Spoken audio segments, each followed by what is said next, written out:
Did you expected happening कि इस मरतबा भी पॉलिटिकल चार्जेस भी थे उनके ऊपर? कैपिटल हिल के अटैक के बाद कहा गया कि अब तो खासी डाउनस्लाइड आ जाएगी उनके पर्सनल करियर में, बट स्टिल जो फैक्ट्स बताते हैं वो ये है कि 132 साल बाद ऐसा हुआ है कि नॉन कंसेक्यूटिव टर्म किसी प्रेसिडेंट को मिली है। I mean after Grover Cleveland 1893 के बाद आज। एक्सपेक्ट किया था आपने कि डोनाल्ड ट्रंप जीत जाएंगे? डेफिनेटली नहीं किया था, क्योंकि जितना रेजर थिन मार्जिन जा रहा था, हम देख रहे थे पिछले 3 महीने का हम ट्रेंड देख रहे थे, तो मेरे ख्याल में पोलस्टर जो है वो मुसलसल तीसरी दफ़ा जो है नाकाम हो गई है पोल इंडस्ट्री इस हवाले से। और वैसे भी जो अपना मार्जिन ऑफ एरर है वो बहुत ही ज़्यादा जो है 3 to 4% होता है। तो डेफिनेटली बड़ी क्लोज कॉल थी, लेकिन ऑरवेलियन जो नाइटमेयर है seems to have come true for Democrats, और जो रिपब्लिकन है उनके लिए American dream has come true. तो मेरे ख्याल में ये वोट ऑफ नो कॉन्फिडेंस है, स्पेशली जिस तरीके से हम देखते हैं कि लैंडस्लाइड विक्ट्री है, तो मेरे अमेरिकन जो अवाम है उनका वोट ऑफ नो कॉन्फिडेंस है उस लिबरल जो अपना क्या कहते हैं स्पेशली डेमोक्रेट्स हैं उनकी लिबरल वैल्यूज़ के अगेंस्ट, वोकिज़म के अगेंस्ट और इन्फ्लेशन के हवाले से, और जो वो इंस्टीट्यूशंस हैं जो सर्द जंग के बाद इन्होंने अमेरिकन लाइफ को जो है वो शेप किया। तो मेरे ख्याल में डोनाल्ड ट्रंप जो हैं जिस तरह मैंडेट लेके आए हैं, कांग्रेस में हम देखते हैं कि अपर हाउस के अंदर भी अब वो सिंपल मेजॉरिटी है, लेकिन वो मेरे ख्याल में कानून साजी के अंदर उन्हें कोई ऐसा प्रॉब्लम नहीं आएगी। और जिस तरीके से प्रोजेक्ट 25 की बात हो रही थी, 900 पेजेस पे मुश्तमिल ये डॉक्यूमेंट है, और ये कंजर्वेटिव का जो है वो प्लान ऑफ एक्शन है, जिसमें डोनाल्ड ट्रंप पूरे का पूरा जो फेडरल स्टेट है उसके पैराफर्नेलिया को रीस्ट्रक्चर करने की बात करते हैं। वैसे ट्रंप साहब डिस्टेंस करते हैं अपने आप को, वो कहते हैं कि मैं इसको एंडोर्स नहीं करता, ये जिसने भी फैलाया है, लेकिन सस्पिशन भी है कि शायद वो सपोर्ट कर दें इसको। जी, उसकी रीज़न ये थी कि वो बात करते थे कि मेरा 47 जो है ना वो एजेंडा है, लेकिन वो चूंकि डेफिनेटली हम देखते हैं कि ट्रंप ने अपना सारा जो पॉलिटिकल पार्लेंस है जिसमें जेनोफोबिक अप्रोच थी, इस्लामोफोबिया था, रेसिज्म था, किसी हद तक सेक्सिज्म था, उसको साइड स्टेप किया था। और उसकी वजह हमें नज़र आती है कि वो जिस तरीके से ल्योर करना चाह रहे थे अरब मुस्लिम्स को मिशिगन के अंदर, और एक पॉलिटिकल अपनी मैच्योरिटी दिखा रहे थे उसके अंदर, लेकिन जिस तरीके से उनके पास मैंडेट आया तो मुझे लगता है वो बड़ी एग्रेसिव अप्रोच के साथ इसको जो है वो अपना इन्फोर्स करने जाएंगे। ठीक है अवैस साहब, आप इस विक्ट्री को कैसे देख रहे हैं? क्योंकि स्विंग स्टेट्स के हवाले से कंफ्यूजन थी कि वहाँ पर कौन आगे जाता है, तो ये जो नंबर इन्होंने अटेन किया है ये एक्सपेक्टेड था, या सारा जो लिबरल प्रेस थी वो डाउन प्ले कर रही थी डोनाल्ड ट्रंप की पॉपुलैरिटी को, और एक इलॉन मस्क का ट्विटर जो है वो उससे ज़्यादा मजबूत साबित हुआ? अवैस साहब सुन पा रहे हैं आप?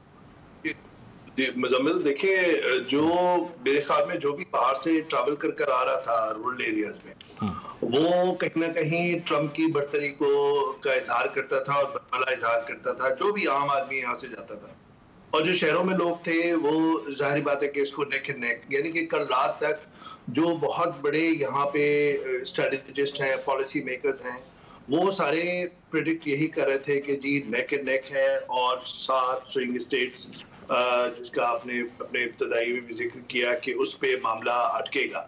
लेकिन जब कल रिजल्ट्स आना शुरू हुए तो डोनाल्ड ट्रंप ने जो डोमेस्टिक इश्यूज उठाए थे, एंटी इमिग्रेशन लॉज और इकॉनमी को बेहतर करने का, और जंग जो गैर मुल्की जंगे हैं उनको बंद करके वो सारा $4 बकौल उनके वो अमेरिका पे लगना चाहिए, फर्स्ट जो है America first, Americanism not globalism, तो जो उनके नारे थे, जो उनका मंत्रा था, जो 2016 के अंदर उन्होंने एक सरप्राइजिंग और शॉकिंग डिफीट दी थी हिलरी क्लिंटन को, जिसका आपने भी जिक्र किया, उसी की कंटिन्यूएशन में उनकी पॉलिसीज नजर आई हैं।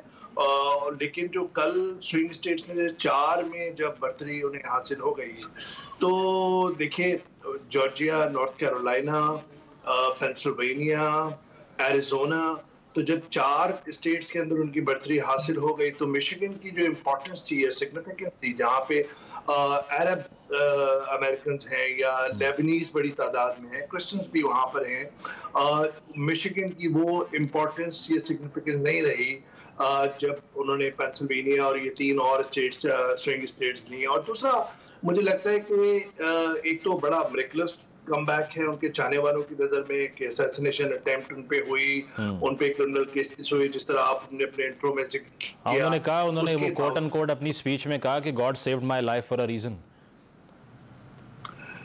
جی تو جو ان کے ویوز تھے، جو ان کا پرچار تھا، جو ان کا ماترا تھا، جو ان کی لیگل بیٹل تھی، اس سے وہ اوور کم انہوں نے کیا. تو ان کے چاہنے والوں کے لیے ایک بریکلس وہ ان کا کم بیک ہے. اور آپ نے جیسے ذکر بھی کیا کہ یہ بزرگ ترین صدر ہوں گے، 78 سال کے ہیں، تین دفعہ مستقل یہ ریپبلکن پارٹی کے صدارتی امیدوار منتخب ہوئے ہیں. تو اس کا مطلب یہ ہے کہ ان کے چاہنے والوں کی نظر میں ریپبلکن پارٹی پہ ڈونلڈ ٹرمپ کی ایک گہری چھاپ ہے.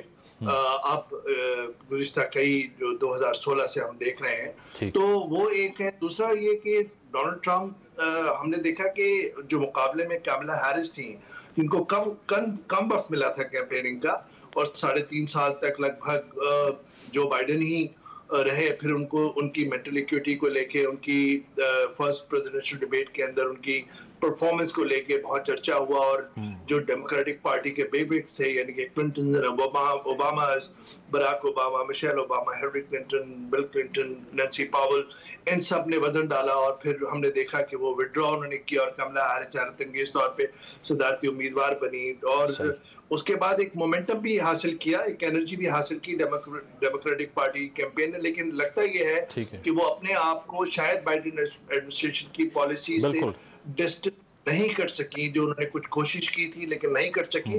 اور دوسرا مجھے لگتا ہے کہ جب آپ ریزلٹس کو دیکھیں، ابھی جو بھی نتائج آئے ہیں، تو انہوں نے انڈر پرفارم کیا ہے. انڈر پرفارم بائیڈن کے مقابلے میں ہر اسٹیٹ کے اندر انہوں نے مجموعی طور پہ انڈر پرفارم کیا. وہ بھی ایک وجہ بنی. اور تو کملا ہیرس نے ایک مقابلہ کیا. لیکن اس وقت ڈونلڈ ٹرمپ جو ہیں وہ صدر 47ویں صدر، اور خاص طور پہ بہت کچھ دیکھا جائے گا آنے والے دنوں کے اندر، خاص طور پہ یوکرین کی جنگ، مڈل ایسٹ کی جنگ، جس میں ان کا دعویٰ ہے کہ وہ پیس قائم کر دیں گے.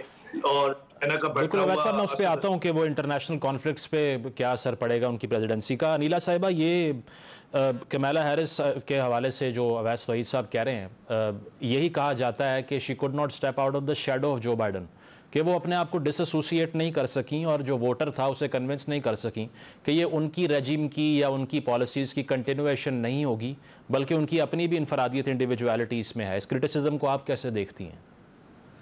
جی دیکھیے، this is one of the cortex I have. یہ ضرور بات ہے کہ جب ان کے پاس بہت کم دن تھے، 109 days ٹو بی پریسائز، اور وہ شروع ہوئے تھے ود دا ABC کا جو ان کا انٹرویو ہوا تھا ویو پہ، اور انہوں نے وہاں ان کا بڑا گیف تھا کہ ان سے پوچھا انٹرویور نے کہ what's something that you would do differently, not like President Biden.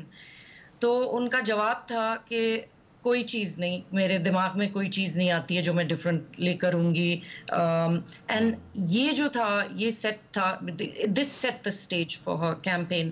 And انہوں نے سب نے ٹرائی کیا کہ اس کو کلین اپ کریں. پھر انہوں نے کہا کہ نہیں، کاملا ہیرس نے کہا کہ میں ریپبلکن کو اپنی کیبنٹ میں لوں گی. I don't think that help. But personal میرا جو انالیسز ہے یہ ہے کہ ڈیموکریٹک پارٹی نے جو پلس تھی، جو زیادہ تر ڈیموکریٹس تھے وہ ماڈریٹس تھے، ان کو انہوں نے ریچ آؤٹ نہیں کیا. ماڈریٹس میں کالج گوئنگ گریڈس تھے، اور نان کالج ووٹرز بھی تھے، وائٹ بھی تھے، بلیک بھی تھے، لٹینو بھی تھے، مسلمز بھی تھے. انہوں نے ان کی فیلنگس کو نہیں ویریفائی کیا. اور وہ فار لیفٹ پہ جو موومنٹ 2018 میں شروع ہوا تھا، جس پہ ایمفیسس تھا کہ جینڈر اسٹڈیز، LGBT رائٹس، اور یہ ساری چیزیں، یہ اس کے خلاف ایک سمجھیں ینگ جو امریکنز ہیں، جو کنزرویٹیوز ہیں، کرسچن کنزرویٹیوز ہیں، لٹینو ریلیجس ہوتے ہیں، وہ گروپس نے اوور ویلمنگلی ٹرمپ صاحب کو ووٹ دیا ہے.